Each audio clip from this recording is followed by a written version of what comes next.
സുഹൃത്തുക്കളെ നമസ്കാരം. നമ്മളിന്നിവിടെ ഉള്ളത് കണ്ണൂർ ജില്ലയിലെ ഇരിട്ടിയിലെ ഉളിക്കൽ എന്ന് പറയുന്ന പ്രദേശത്ത് വളപ്രയോഗം ചെയ്യാൻ വേണ്ടി പോവുകയാണ്. ഏകദേശം 1300-ലധികം വരുന്ന റബ്ബറിനും ഏകദേശം 70-ലധികം വരുന്ന തെങ്ങിനും നമ്മളിന്നിവിടെ വളപ്രയോഗം ചെയ്യുകയാണ്. നമുക്ക് വളപ്രയോഗത്തിൻ്റെ വിശേഷത്തിലേക്ക് കടക്കാം. എല്ലാവരും വീഡിയോ ഇഷ്ടമായ ലൈക്ക് ചെയ്ത് സബ്സ്ക്രൈബ് ചെയ്ത് കർഷകരിലേക്ക് എത്തിക്കുക. ജൈവകൃഷി, എല്ലാവരും ജൈവകൃഷിയിലേക്ക്. എങ്ങനെയായാലും കുഴപ്പമില്ല.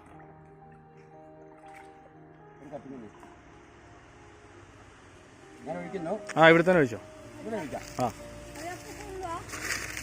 രണ്ട് കപ്പ് ഒഴിക്കണം, ഒരു ചോട്ടിൽ കേട്ടോ. താത്തി ഒഴിച്ചോ.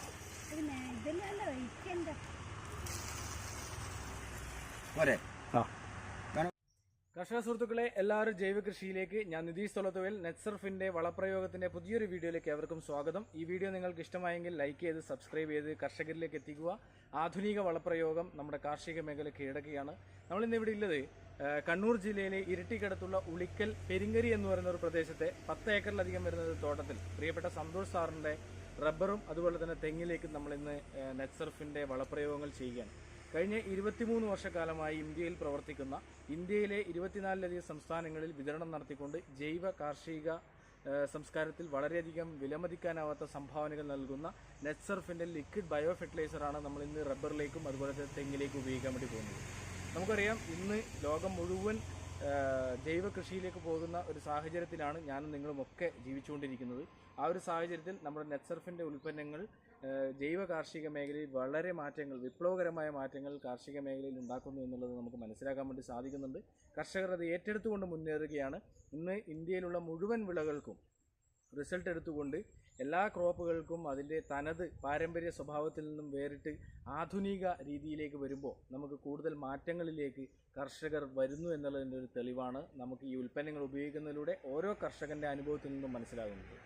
നമുക്കറിയാം, ലോകത്തിലെ ചെറിയ രാഷ്ട്രങ്ങളാണ്, ഇസ്രായേൽ പോലുള്ള രാഷ്ട്രങ്ങളാണ് ലോകത്തിലെ നമ്പർ 1 കാർഷിക രാഷ്ട്രങ്ങൾ എന്ന് പറയുന്നത്. അവരുപയോഗിക്കുന്നത് ടെക്നോളജിക്കൽ മെത്തേഡാണ്, നമ്മൾ ഉപയോഗിക്കുന്നത് ട്രഡീഷണൽ മെത്തേഡാണ്.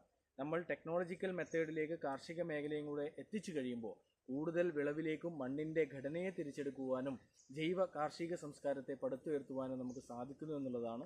തീർച്ചയായിട്ടും നമുക്ക് നോക്കാം. നമ്മളിവിടെ ഈ ഒരു സ്ഥലത്ത് ഏകദേശം 1300-ലധികം വരുന്ന റബ്ബറിനും 70-ലധികം വരുന്ന തെങ്ങിനുമാണ് ആദ്യമായിട്ട് നമ്മളിവിടെ ഇന്ന് അപ്ലൈ ചെയ്യാൻ വേണ്ടി പോകുന്നത്.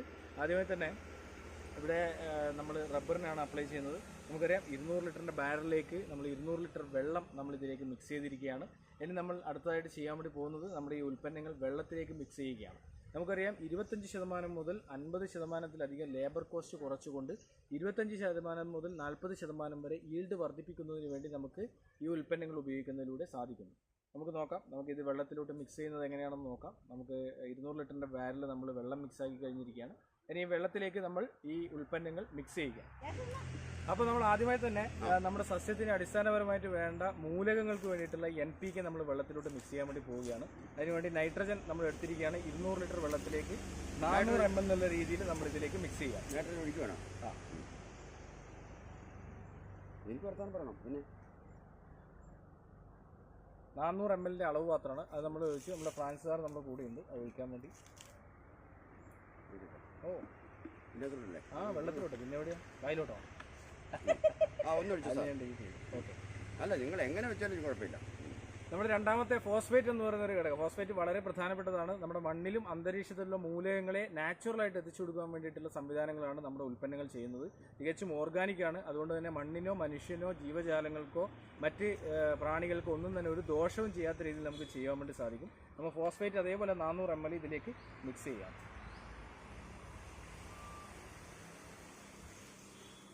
ഒഴിക്കുകയാണോ സാർ? യെസ്.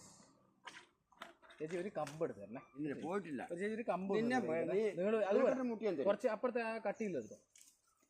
മുട്ടേണ്ട സമയം കഴിഞ്ഞു. അതുപോലെ അടുത്തത് പൊട്ടാഷ്, വളരെ പ്രധാനപ്പെട്ട മൂന്നാമത്തെ പ്രധാന മൂലകങ്ങളിൽ പ്രധാനപ്പെട്ടതായ മൂന്നാമത്തെ പൊട്ടാഷ്യം, കാലിയം എന്ന രാസനാമത്തിൽ ഏർപ്പെടുന്ന പൊട്ടാഷിനെ നമ്മൾ ഈ വെള്ളത്തിലോട്ട് മിക്സ് ചെയ്യുകയാണ്.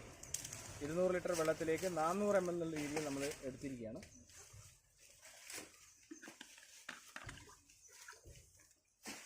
അതുപോലെ വളരെ പ്രധാനപ്പെട്ട അടുത്തൊരു ഉൽപ്പന്നമാണ് നമ്മുടെ ഷേത്ത് എന്ന് പറയുന്നത്. മണ്ണിൻ്റെ ഘടനയെ മാറ്റുവാൻ, മണ്ണിരകളെ പ്രോത്സാഹിപ്പിക്കുവാൻ, മണ്ണിൻ്റെ സൂക്ഷ്മ മൂലകങ്ങളെ പ്രോത്സാഹിപ്പിക്കുന്നതിന് വേണ്ടിയിട്ട്, അതുപോലെ മണ്ണിൻ്റെ pH ലെവലിനെ കൺട്രോൾ ചെയ്യാൻ വേണ്ടിയുള്ള ക്ഷേത്രം എന്ന് പറയുന്ന 5 ടണ്ണ് കാലിവെള്ളത്തിൽ അടങ്ങിയിരിക്കുന്ന മൂലകങ്ങൾക്ക് തുല്യമായ ബാക്ടീരിയകളുടെ മിശ്രിതത്തെ നമ്മൾ ഇതേപോലെ 200 ലിറ്റർ വെള്ളത്തിലേക്ക് 400 ml എന്ന രീതിയിൽ മിക്സ് ചെയ്യുകയാണ്.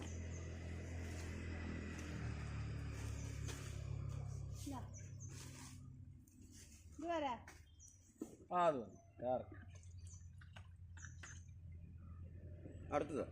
അടുത്തത് നമ്മുടെ പച്ചപ്പിന് വേണ്ടിയില്ലേ, കുപ്പിയുടെ കളർ പോലെ തന്നെയാണ് സസ്യത്തിന്റെ പച്ചപ്പിന് വേണ്ടിയിട്ടും അതിന്റെ കരുത്തിന് വേണ്ടിയിട്ടും അതിന്റെ പാലുൽപാദനത്തിനും ഇലകളുടെ ഫോട്ടോസിന്തസിസ് അടക്കമുള്ള കാര്യങ്ങൾ നടത്തി കൂടുതൽ മെച്ചപ്പെട്ട കായ്ഫലം ലഭിക്കുന്നതിന് വേണ്ടി സ്റ്റിംറിച്ച് എന്ന് പറയുന്ന ബോട്ടിൽ നമ്മൾ 200 ലിറ്റർ വെള്ളത്തിലേക്ക് 400 ml എന്ന രീതിയിൽ നമ്മൾ മിക്സ് ചെയ്യുകയാണ്. ടോണിക്, ഇവനാണ് ടോണിക് അല്ലെ കഷായം എന്ന് പറയും, നമ്മുടെ ആയുർവേദത്തിൽ കഷായം നിറം പോലെ. അപ്പോൾ ഈ 5 അതൊന്ന് കഴുകിയെടുക്കാം. ഈ 5 ഉൽപ്പന്നങ്ങൾ സസ്യത്തിന് ആവശ്യമായ അടിസ്ഥാനപരമായിട്ട് ഭൂമുഖത്ത് എവിടെ പോയി കഴിഞ്ഞാലും വേണ്ട മൂലകങ്ങൾക്ക് വേണ്ടിയിട്ടുള്ള NPK, സൂക്ഷ്മ മൂലകങ്ങൾക്കും വളപ്രയോഗത്തിനും വേണ്ടിയിട്ടുള്ള ഷേത്ത്, അതുപോലെ ഗ്രോത്തിന് വേണ്ടിയിട്ടും പച്ചപ്പിന് വേണ്ടിയിട്ടുള്ള സ്റ്റിംറിച്ച് എന്ന് പറയുന്ന പ്രൊഡക്റ്റ് നമ്മൾ 200 ലിറ്റർ വെള്ളത്തിലേക്ക് 400 ml എന്നുള്ള രീതിയിൽ മിക്സ് ചെയ്തിരിക്കുകയാണ്. അത് നമ്മൾ ഇളക്കുന്ന രീതിയാണ് ഇവിടെ കാണുന്നത്. ഒരു ക്ലോക്ക് ബേസിലാണ് ഇത് ഇളക്കി നമ്മൾ വെള്ളത്തിലോട്ട് മിക്സ് ചെയ്യുന്നത്. കാരണം ഇത് ബാക്ടീരിയ ആയതുകൊണ്ട് തന്നെ അതിനെ കൂടുതൽ നമുക്ക് വേദനിപ്പിക്കാത്ത രീതിയിൽ നമുക്ക് ഉപയോഗിക്കാൻ ക്ലോക്ക് ബേസിലാണ് നമ്മൾ ഇത് ഇളക്കുന്നത്. ഇളക്കി കഴിഞ്ഞതിന് ശേഷം നമ്മൾ ഓരോ ചുവട്ടിലേക്കും അപ്ലൈ ചെയ്യുന്നത് കൂടെ നമുക്ക് കാണാം. തീർച്ചയായിട്ടും ഓരോ കർഷകരിലേക്കും ഇത് എത്തിക്കുക. കൂടുതൽ വീഡിയോയ്ക്ക് നിങ്ങൾ മുന്നിലേക്ക് വരാം. ജയ് ഹിന്ദ്, ജയ് നെറ്റ്സർഫ്. Thank you.